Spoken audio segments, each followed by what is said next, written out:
الحمد لله نحمده ونستعينه ونستغفره ونعوذ بالله من شرور أنفسنا ومن سيئات أعمالنا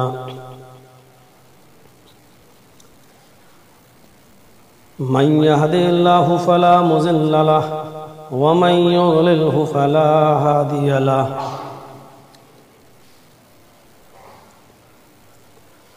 وأشهد أن لا إله إلا الله وحده لا شريك له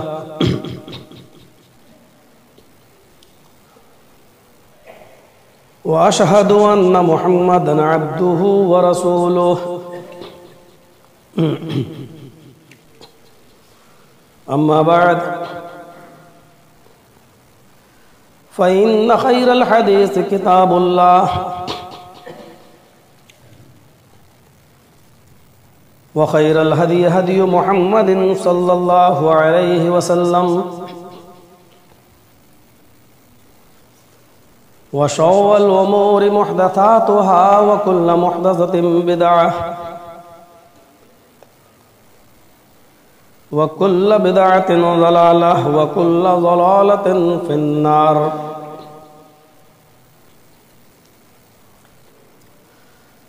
أعوذ بالله من الشيطان الرجيم. بسم الله الرحمن الرحيم.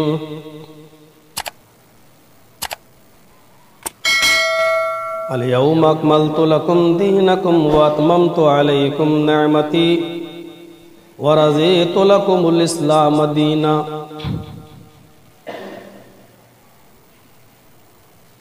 رب اشرح لي صدري ويسر لي أمري واحلل عقدة من لساني يفقهوا قولي.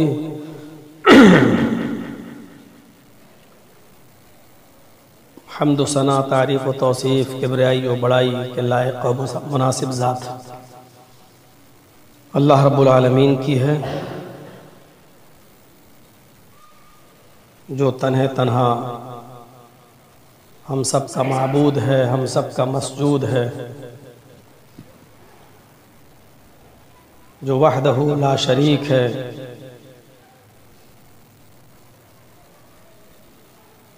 اور جو کائنات کی ہر شے پر قادر ہے.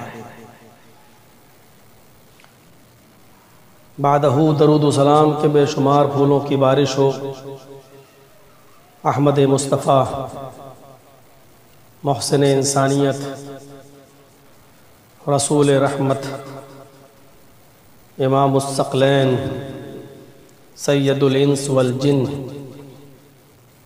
رحمت للعالمین، جناب محمد رسول اللہ صلی اللہ علیہ وسلم کی ذات گرامی پر اللہم صلی وسلم وبارک علیہ.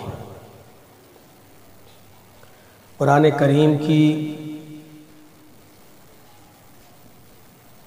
ایک مختصر سی آیت کا ٹکڑا میں نے آپ کے سامنے خطبہ مسنونہ کے بعد پیش کیا ہے. تقریباً سن 9 ہجری کے اندر یہ آیت نازل ہوئی، اور اس آیت کے نزول کے بعد ابو بکر صدیق رضی اللہ تعالیٰ عنہ کی آنکھوں میں آنسو تھے. گویا کہ وہ یہ سمجھ رہے تھے کہ نبی اکرم صلی اللہ علیہ وسلم کے اس دنیا سے رخصت ہونے کا وقت قریب آ گیا.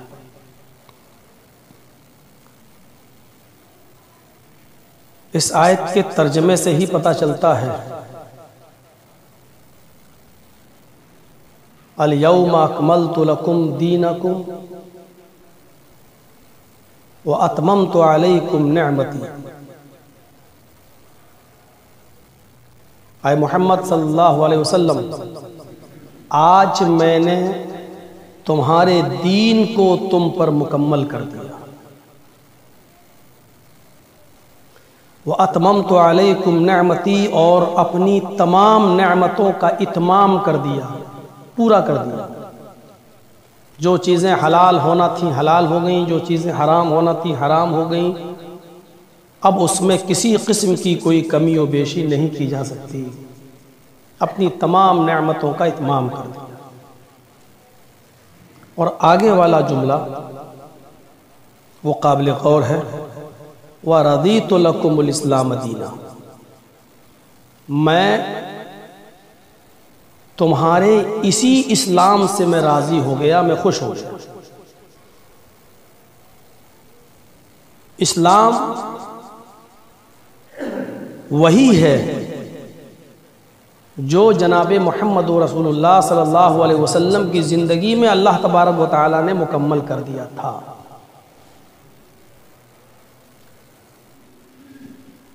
اور نبی اکرم صلی اللہ علیہ وسلم نے جس کنڈیشن میں ہمیں دیا ہے، نہ اس میں کسی قسم کی کمی کی جا سکتی ہے اور نہ کسی قسم کا اس میں اضافہ کیا جا سکتا ہے۔ اگر کوئی شخص کمی کرتا ہے تو گویا کہ وہ یہ عقیدہ رکھتا ہے کہ نبی اکرم صلی اللہ علیہ وسلم نے ہمیں فالتو کچھ چیزیں دی ہیں، اس لیے ہم یہ نہیں مانتے۔ اور اگر دین کے اندر کوئی چیز کو وہ بڑھاتا ہے تو گویا کہ وہ یہ عقیدہ رکھتا ہے کہ نبی اکرم صلی اللہ علیہ وسلم یہ چیزیں دینا بھول گئے تھے جو بعد میں ہم ایجاد کر رہے ہیں اور دین کے اندر پیش کر رہے ہیں۔ دونوں ہی کنڈیشنیں خطرناک ہیں، اس لیے ما موصولہ استعمال کر کے اللہ تبارک و تعالی نے یہ کہہ دیا کہ ما اتاکم الرسول فخذوہ، جو کچھ بھی، ماں کے یہاں دو معنی کیے جا سکتے ہیں، ماں موصولہ ہے۔ ما اتاکم الرسول، جو کچھ بھی تمہیں رسول دیں، فخذوہ، اس کو لے لو۔ اور ماں کا ایک دوسرا معنی یہ ہے، ما اتاکم الرسول، رسول تمہیں جتنا دیں اتنا لے لو، جو دیں چاہے وہ تمہاری مرضی کے مطابق ہو چاہے وہ تمہاری مرضی کے خلاف ہو، جو دیں وہ لے لو۔ اور ما اتاکم الرسول، جتنا دیں اتنا لے لو، نہ اس میں کمی کی جا سکتی ہے نہ اس میں اضافہ۔ وما نہاکم عنہ فانتہوا، اور یہاں پر بھی ماں کے دو معنی، اور جن جن کاموں سے روکیں اور جتنا روکیں ان کاموں سے رک جاؤ، اور جتنا روکیں اتنا رک جاؤ۔ یہ ہے تو اصل کنڈیشن یہ ہے۔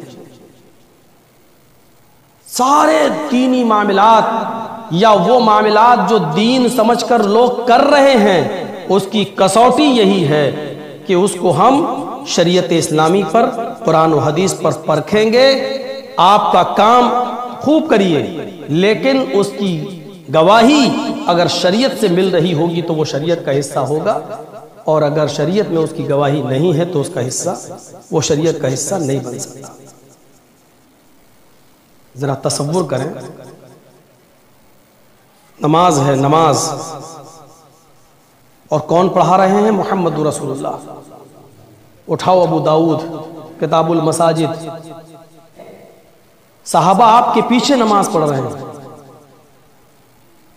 اور اچانک نماز ہی کی حالت میں اللہ کے رسول صلی اللہ علیہ وسلم نے اپنے دونوں جوتے اتار دیے۔ اس سے پتہ چلتا ہے کہ آپ جوتے پہن کر نماز پڑھ رہے تھے۔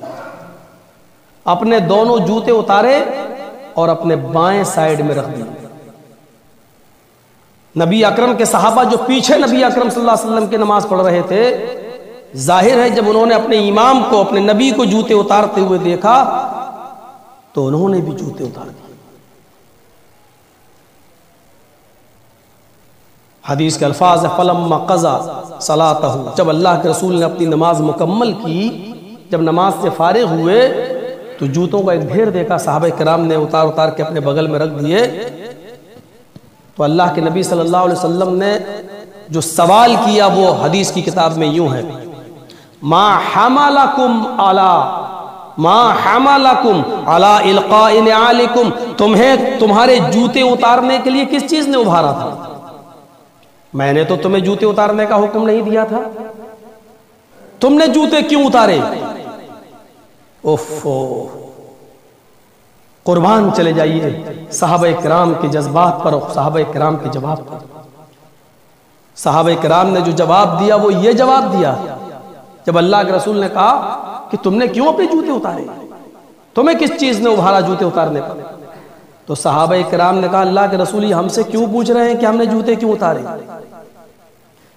رائناکا القیت نعالک، ہماری آنکھوں نے تو صرف اتنا دیکھا کہ آپ نے جوتے اتارے، فالقینا نعالنا، آپ کو اتارتے دیکھا تو ہم نے بھی اتارے۔ ہم نہیں جانتے کیا سچ ہے کیا غلط، ہم نہیں جانتے کیا صحیح ہے کیا غلط، ہماری آنکھوں نے تو صرف یہ دیکھا کہ آپ نے اتارے تو ہم نے بھی اتارے۔ یہ تھا اسلام۔ تو اللہ کے رسول نے کیا فرمایا صحابہ سے، میرے ساتھیوں میں نماز کی حالت میں تھا، جوتے پہن کر نماز پڑھا رہا تھا، نماز ہی کی حالت میں جبرائیل میرے پاس آئے اور جبرائیل نے مجھ سے کہا آپ کے جوتوں میں کوئی گندگی لگی ہوئی۔ قزن او ازن دونوں لفظ حدیث میں موجود ہے۔ صحابی کو شک تھا کہ اللہ کے رسول نے قزن کہا یا ازن کہا۔ قزن گندگی، کوئی گندی چیز، ازن کوئی تکلیف دینے والی چیز، ایذا دینے والی چیز۔ دیکھیے صحابہ حدیث کے معاملے میں کتنے محتاط تھے، اپنی طرف سے کوئی بات نہیں۔ اگر اللہ کے رسول صلی اللہ علیہ وسلم نے قزن یا ازن کوئی لفظ استعمال کیا اور ان کو شک ہو گیا کہ قزن کہا یا ازن، تو انہوں نے دونوں جملے بیان کر دیے۔ دیکھیے یا تو یہ کہا یا یہ کہا، یہ مجھے ڈاؤٹ ہے کہ کیا کہا۔ حدیث کا احتیاط دیکھ رہے ہیں آپ، حدیث میں احتیاط، صحابی اپنی زندگی کے اندر کتنی احتیاط برتتے تھے صحابہ کرام، پتہ نہیں قزن کہا کیا ازن کہا۔ تو اللہ کے نبی صلی اللہ علیہ وسلم نے کہا میرے جوتے میں گندگی لگی ہوئی تھی، جبرائیل نے مجھے بتایا، یا تکلیف پہنچانے والی کوئی چیز لگی ہوئی تھی۔ تو جب میں نے یہ سنا تو میں نے اپنے دونوں جوتے اتار دیے۔ تمہیں تو اس وقت تک نہیں اتارنا چاہیے تھا جب تک کہ میں تمہیں کوئی حکم نہ دوں۔ پورے واقعے کو بتانے کا مین مقصد صرف یہ ہے کہ صحابہ کرام یہ نہیں جانتے تھے کہ کیا ہے۔ صحابہ کرام صرف اتنا جانتے تھے کہ میرے نبی نے کیا کیا وہ ہمیں کرنا ہے، یہی شریعت ہے۔ جو نبی اکرم دیں لے لو، جتنا دیں اتنا لے لو، کسی سے کوئی شکایت نہیں، کسی سے کوئی ہمیں تکلیف نہیں۔ لیکن کام جب دین کے نام پر ہو اور دین کے اندر اس کا کوئی وجود نہ ہو اور لوگ اس کو دین کا حصہ مانیں تو میرے بھائیو تکلیف ہوتی ہے کہ من احدث فی امرنا ھذا ما لیس منہ فہو رد۔ حضرت عائشہ فرماتی ہیں کہ اللہ کے نبی صلی اللہ علیہ وسلم نے فرمایا جس نے میرے دین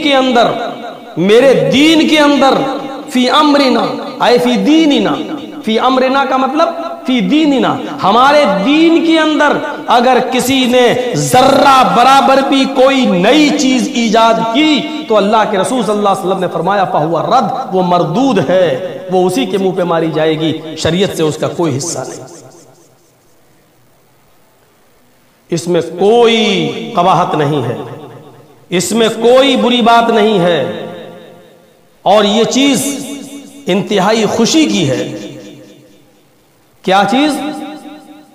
کہ یہ مہینہ جو چل رہا ہے وہ ربیع الاول کا مہینہ چل رہا ہے۔ اس سے بڑا خوشی کا مہینہ اور کون ہو سکتا ہے کہ جس مہینے کے اندر اللہ تبارک و تعالی نے اس شخصیت کو پیدا کیا ہو جو شخصیت کائنات کی امام کہلائی، جو شخصیت امام الانبیاء بن کر چمکی ہو۔ اس میں کوئی شک نہیں۔ لیکن سوال یہ ہے کیا اس شخصیت کی یوم ولادت، پیدائش کے دن جشن منانا جائز ہے یا ناجائز؟ تو آئیے قرآن کے صفحات پر نظر ڈالیں، آئیے حدیثوں کی کتابوں پر سب نظر ڈالیں، آئیے دور صدیقی پر نظر ڈالیں، آئیے دور فاروقی پر نظر ڈالیں، آئیے دور علی حیدر کرار کی زندگی پر نظر ڈالیں، آئیے دور عثمانی پہ نظر ڈالیں، آئیے دور حسن اور حسین پر نظر ڈالیں، آئیے دور صحابہ پر نظر ڈالیں، دور تابعی پر نظر ڈالیں، دور تبع تابعی پر نظر ڈالیں، دور ائمہ و مجتہدین و محدثین پر نظر ڈالیں، آئیے دور اولیاء کرام اور بزرگان دین کی زندگی پر نظر ڈالیں۔ کیا کہیں سے ہمیں کسی ایک کی شہادت ملتی ہے کہ اس نے اپنی پوری زندگی کے اندر جناب محمد رسول اللہ صلی اللہ علیہ وسلم کی یوم ولادت پیدائش کے دن جشن منایا ہو؟ ایک کہیں سے ثبوت مل جائے تو میرے بھائیو ہم اس کو اپنا ایمان اور اپنے عقیدے کا ایک حصہ بنا لیں۔ 40 سال کی عمر، 40 سال 2 مہینے سے جب کچھ تجاوز کر گئے تو امام کائنات غار حرا کے اندر موجود ہیں، رات کا اندھیرا ہے، جبرائیل امین ایمانی شکل میں آ رہے ہیں، نبی اکرم صلی اللہ علیہ وسلم سے کہتے ہیں اقرا یا محمد، آئے محمد پڑھو۔ آپ نے فرمایا ما انا بقاری، میں پڑھنا نہیں جانتا، میں پڑھا لکھا نہیں ہوں۔ جبرائیل نے پکڑا اور دبایا، اللہ کے نبی صلی اللہ علیہ وسلم فرماتے ہیں مجھے اتنی زور سے دبایا لقد خشیت علی نفسی، مجھے ڈر لگا کہ کہیں میری جان نہ چلی جائے۔ پھر چھوڑا، پھر کہا اقرا یا محمد پڑھو، میں نے پھر وہی جواب دیا، انہوں نے پھر دبایا، پھر تیسری بار چھوڑا اور کہا اقرا یا محمد، اے محمد پڑھو، میں نے کہا ما انا بقاری، میں پڑھنا نہیں جانتا۔ تیسری بار دبایا اور دبانے کے بعد پھر چھوڑا اور اس کے بعد کہا اقرا بسم ربک الذی خلق خلق الانسان من علق اقرا وربک الاکرم الذی علم بالقلم علم الانسان ما لم یعلم۔ یہ 5 آیتیں ابتدائی سب سے پہلے نازل ہوئی۔ ان آیتوں کے بعد اللہ کے نبی گھبرا گئے اور وہ اپنے گھر چلے آئے۔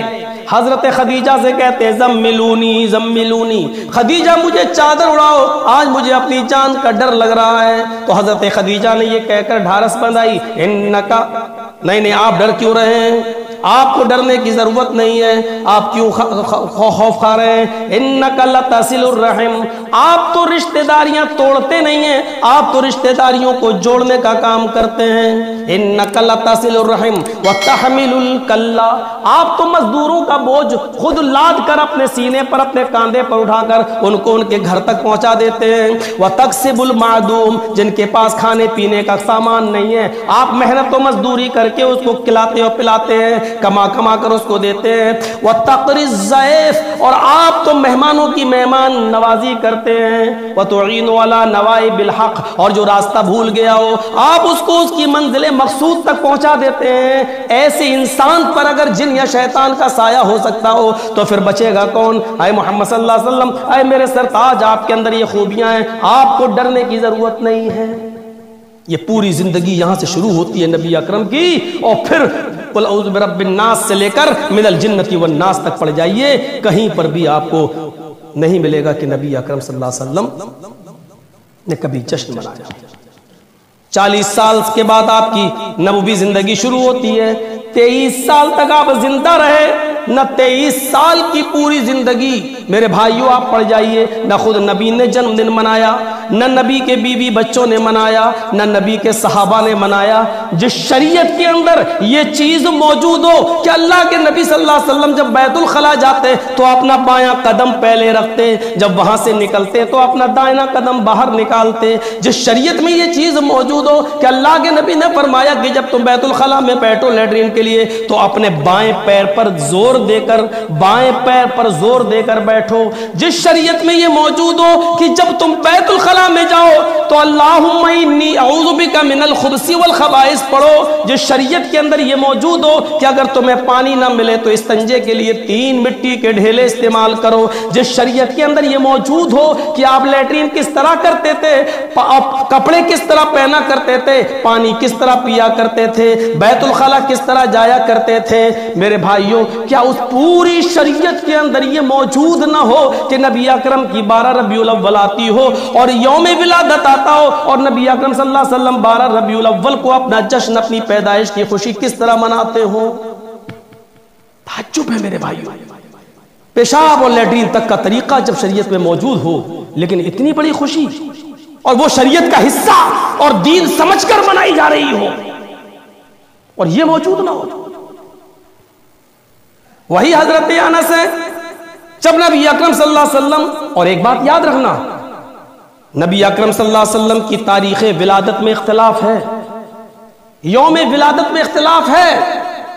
آپ 12 تاریخ کو پیدا ہوئے یہ ضروری نہیں ہے.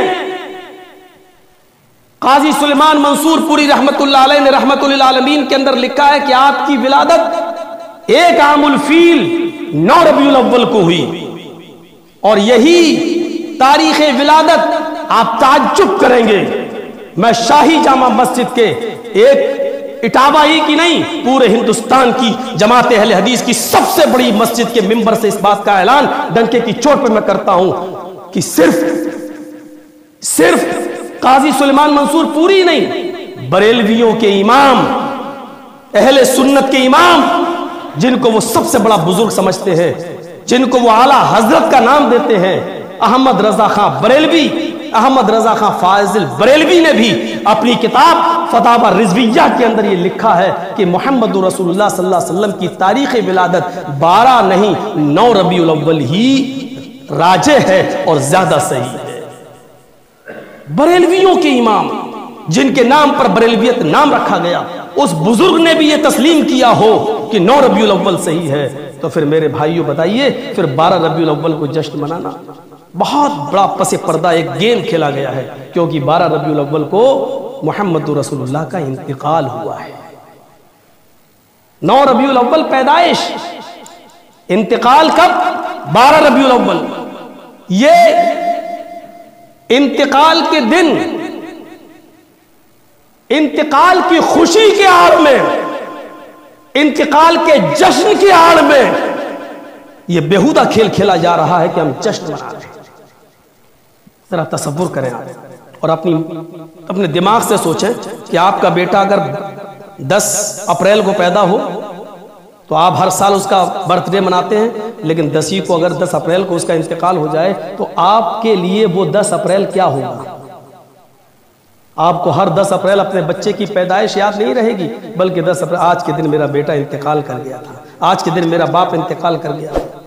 میں نے مان لیا تھوڑی دیر کے لیے کہ 12 ربیع الاول کو اللہ کے رسول صلی اللہ علیہ وسلم اس دنیا میں آئے، لیکن آپ کو یہ بھی ماننا پڑے گا کہ 12 ربیع الاول کو انتقال ہوا ہے.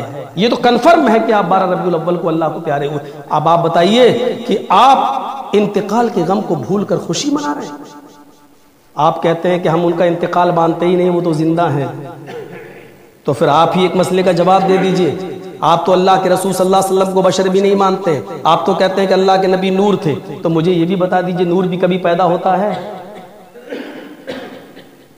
اگر آپ یوم وفات اس لیے نہیں مناتے کیونکہ نبی اکرم صلی اللہ علیہ وسلم کی وفات ہوئی نہیں، آپ کہتے ہیں وہ تو زندہ ہے، تو پھر مجھے یہ بتائیے کہ پھر یوم پیدائش کیوں منائی جا رہی ہے؟ کیونکہ نور تو کبھی پیدا ہوتا ہی نہیں ہے. مجھے بتاؤ جبرائیل کی یوم پیدائش کیا ہے؟ جبرائیل نور ہے. مجھے بتاؤ فرشتوں کی یوم پیدائش کیا ہے؟ وہ تو نور ہے.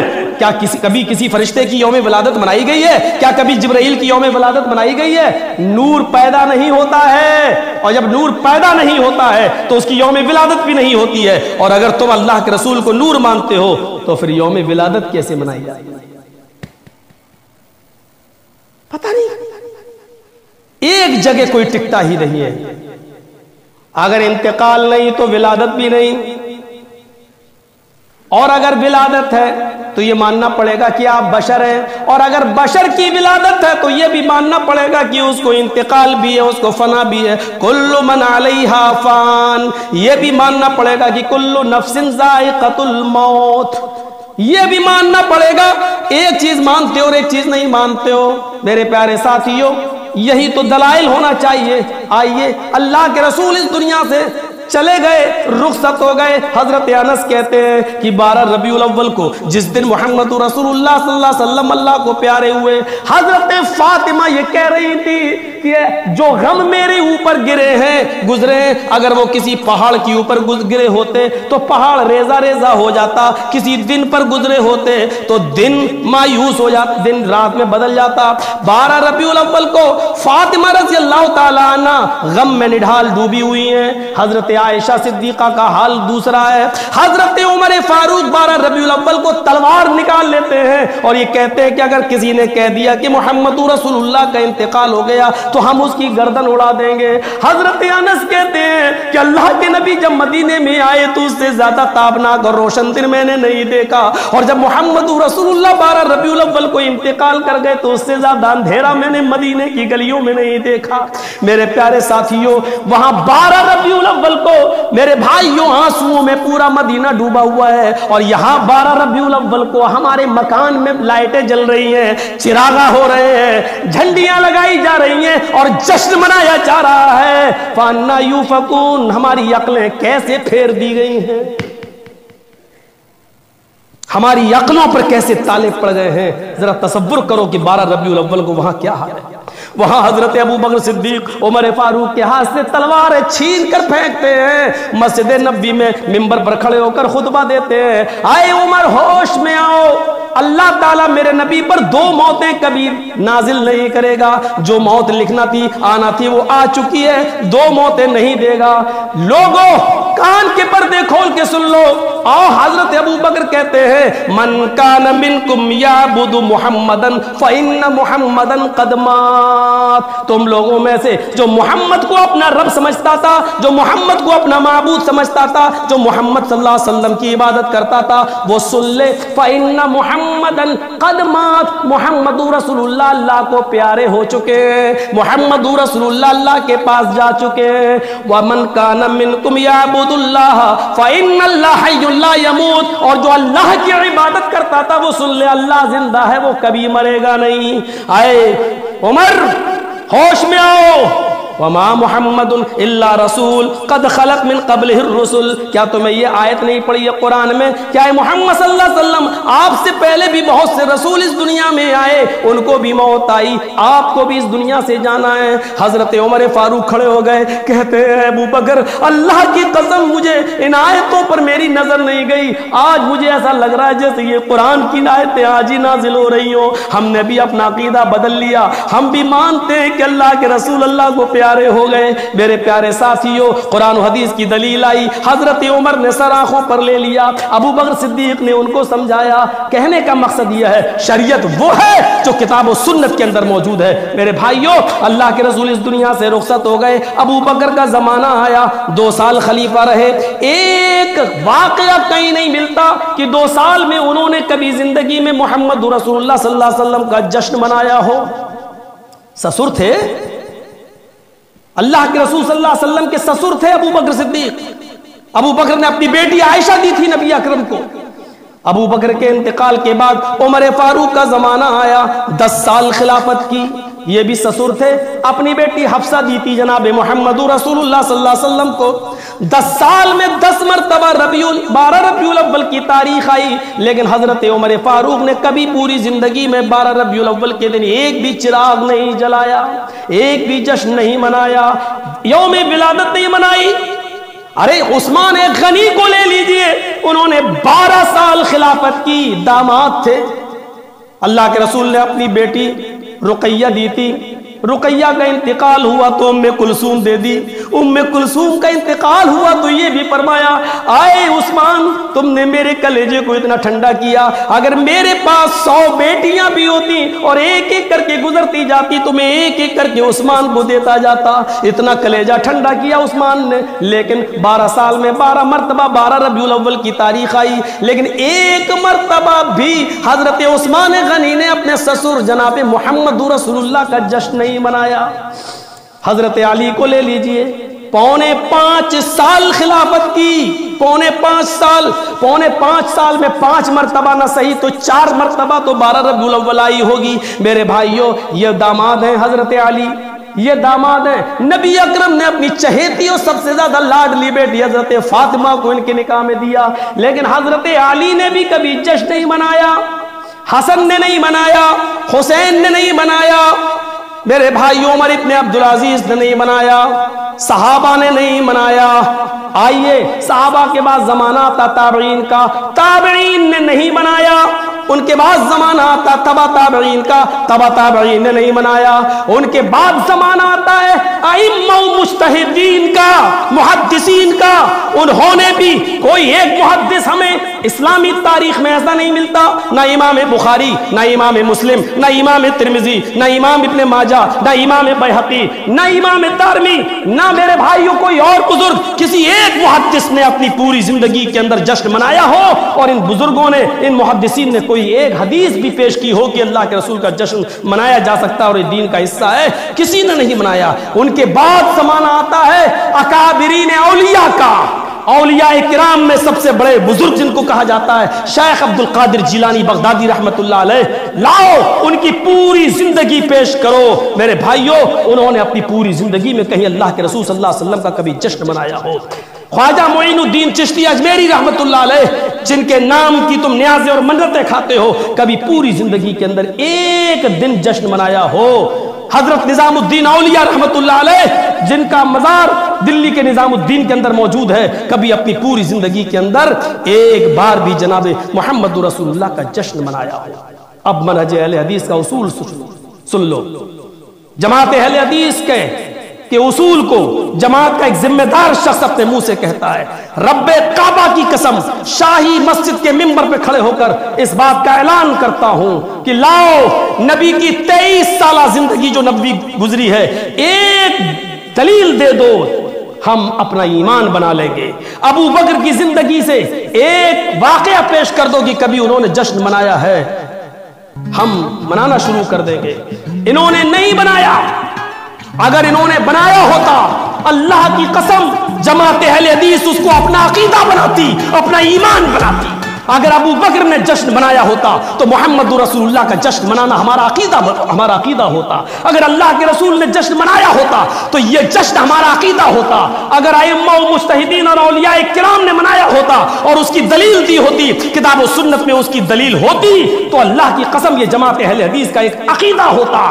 جب ابو بکر نے نہیں بنایا، دور صداقت میں نہیں، دور صحابہ میں نہیں، دور تابعین میں نہیں، دور تبع تابعین میں نہیں، دور ائمہ و مجتہدین میں نہیں، دور اولیاء کرام میں نہیں، تو سن لو یہ تمہارے پیٹ کا دھندا تو ہو سکتا ہے، لب کعبہ کی قسم نبوت کے عشق کا سمندر نہیں ہو سکتا ہے، یہ محمد رسول اللہ صلی اللہ علیہ وسلم کے دین کا حصہ نہیں ہو سکتا ہے۔ اس لیے جماعت اہل حدیث جناب محمد رسول اللہ صلی اللہ علیہ وسلم کے یوم ولادت کو جشن کا دن نہیں مناتی ہے، کیونکہ ہمیں اسی راستے پہ چلنا ہے جس راستے پہ صحابہ چلے ہیں، جس راستے پہ تابعین چلے ہیں، جس راستے پہ تبع تابعین چلے ہیں، جس راستے پہ ائمہ و مجتہدین چلے ہیں، جس راستے پر ہمارے بزرگان دین چلے ہیں۔ الحمدللہ جماعت اہل حدیث صرف اللہ اور اس کے رسول نہیں، دور صحابہ کو بھی مانتی ہے، تابعین کو بھی مانتی ہے، تبع تابعین کو بھی مانتی ہے، ائمہ و مجتہدین کی بھی عزت کرتی ہے، اور اکابرین اولیاء کرام کو بھی اپنا بزرگ مانتے ہوئے ان کے راستے پہ چلنا اپنا مشن سمجھتی ہے اور اپنی کامیابی کا ذریعہ سمجھتی ہے۔ اللہ تبارک و تعالیٰ سے دعا ہے کہ بار الہ ہمیں دین کے تمام کام جناب محمد رسول اللہ صلی اللہ علیہ وسلم کی شریعت کے مطابق کرنے کی توفیق عطا فرمائے۔ الہ العالمین ہمیں ہر اس کام کو کرنے کی توفیق دے جس پر محمد رسول اللہ کی مہر لگی ہوئی ہو، اور ہر اس کام سے ہمیں بچا اور نجات عطا فرما جس کام پر جناب محمد رسول اللہ کی مہر نہیں ہو، وہ چاہے کتنا اچھا ہو لیکن نبی کی مہر نہیں تو وہ کام اچھا نہیں۔ بار الہ جب تک تو ہمیں زندہ رکھ، اسلام پہ زندہ رکھنا، اور جب ہمارا خاتمہ ہو تو ایمان پر ہمارا خاتمہ فرمانا۔ وما علینا الا البلاغ المبین، وآخر دعوانا الحمدللہ رب العالمین۔